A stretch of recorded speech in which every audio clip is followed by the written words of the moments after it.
Hello and good morning, listeners. Welcome back to Almus Market Mornings with Jayaram Krishnamurthy, where we aim to provide the recent set of updates in these uncertain times. And folks, I can't begin with anything else but the new two-year lows seen for the dollar index. The dollar continues to weaken with euro and gold rallying the most. Even Chinese yuan seems to be fixing on the higher side gradually. And can this be taken as a sign towards yuan devaluation, JK? As against the Chinese authorities, who's mentioned the other way by far. There's also a lot of updates lined up in this week. For example, the IMF growth updates in this week on Tuesday, as well as the key authorities scheduling their meetings with respect to the trade uncertainties.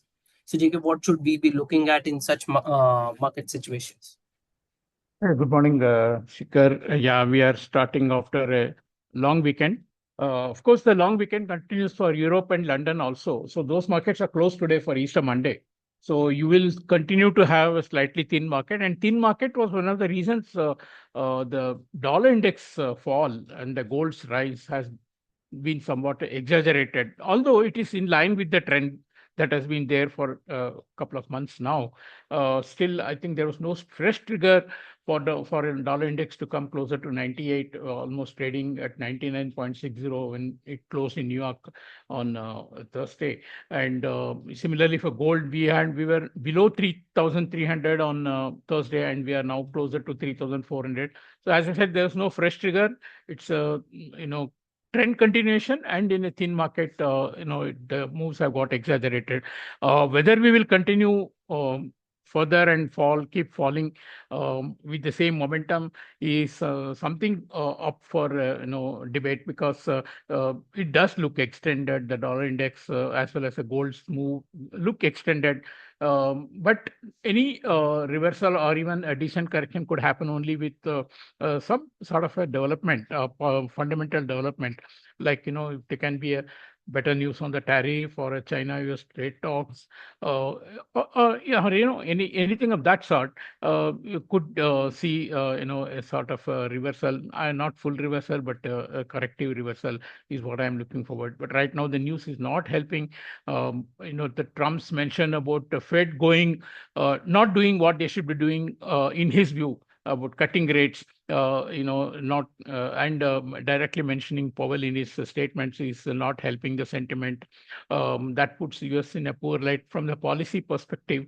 And At the same time, Powell is definitely, even his latest statements said that inflation is rising and growth is slowing. So there is needs to be some measured move, and perhaps not a urgent move that can be done in the policy rate. So this is directly conflicting what Trump is saying, and so these are the things that keep the markets on their edge. And the recent lower confidence on the US assets and the USD has continued to bring back that. I think something big has to happen, and that without that, it's likely to continue. Although technically, it can halt somewhere for some time.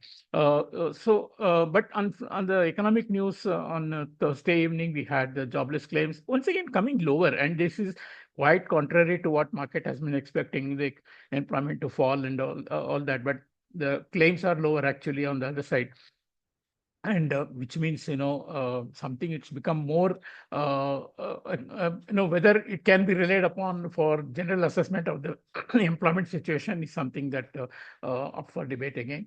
And we also saw a big fall in the manufacturing, Philadelphia Fed manufacturing index, and employment index there, of course, was lower. Prices paid were higher and new orders were slumping, so there is a sense of slowdown, of course. And Thursday saw ECB meeting, and that was a huge meeting, in the sense that ECB was much bolder to express more rate cuts possible, and market is now pricing in rates to move as low as 1.5 in this year itself.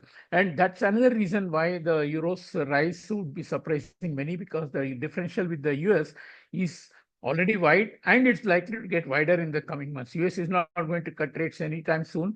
FedWatch tool shows May cut is only a 6% probability.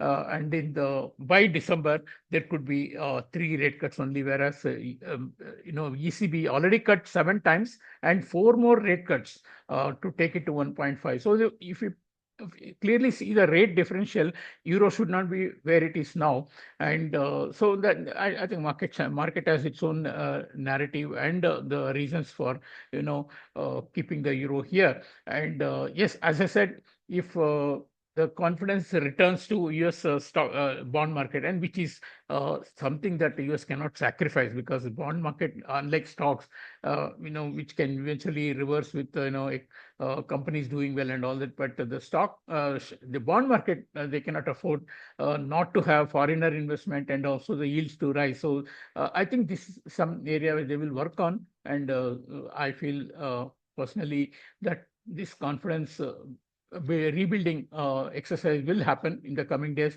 maybe initially through the tariff talks, and then and also through their policy measures. So that I think we are in extended phase as far as the dollar is concerned. And for the rupee also, we have clearly following a trend with the dollar index trading now closer to 85.10 as we start the Monday morning. But I think again, it's not just whether dollar index is extended. Also take note of the fact that Chinese yuan is still trading at its weaker level. And over the last 3-4 months, what we have seen is the Chinese yuan central bank fixing has been on the higher side, steadily higher. So the gap between the market rate and the Chinese daily fixing has narrowed down, which means the central bank is still keeping its options open as far as the yuan is concerned. If the trade talks were to not improve, or if the US continues its tough stand against the Chinese, and I think this is an option that they may still explore, and that is something we should be mindful of as far as Asian currencies are concerned, and including rupee. Another point to note is that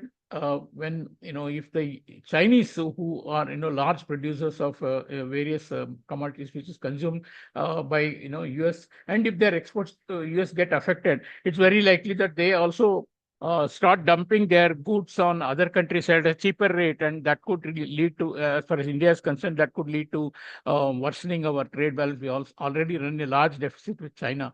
So these are things that could keep the rupees gains in check around 85. I think my authorities will, and our own trade tariff with US, how much better it will be through negotiations is something that we need to wait and see. So far, we haven't heard any news, real decision on lowering tariffs for any country, although it is said to be in process as far as negotiations are concerned. So we start the week, Shikhar, with a lot of these questions unanswered.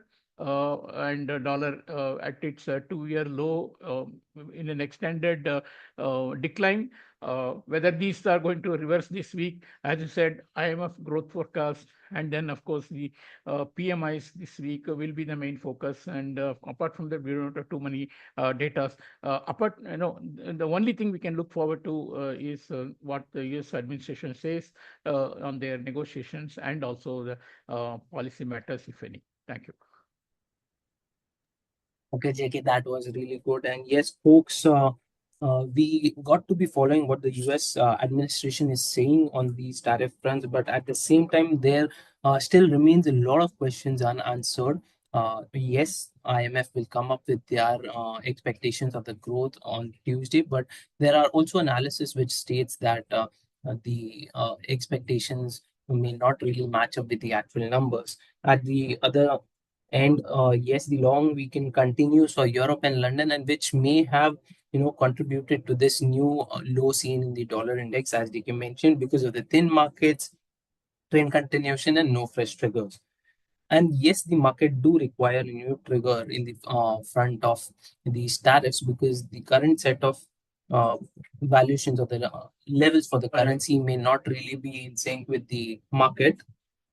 Yes, the US is not expected to cut rates any soon, but the consistent pressure by the President Trump on the US central bank Fed is not really seen in the positive light.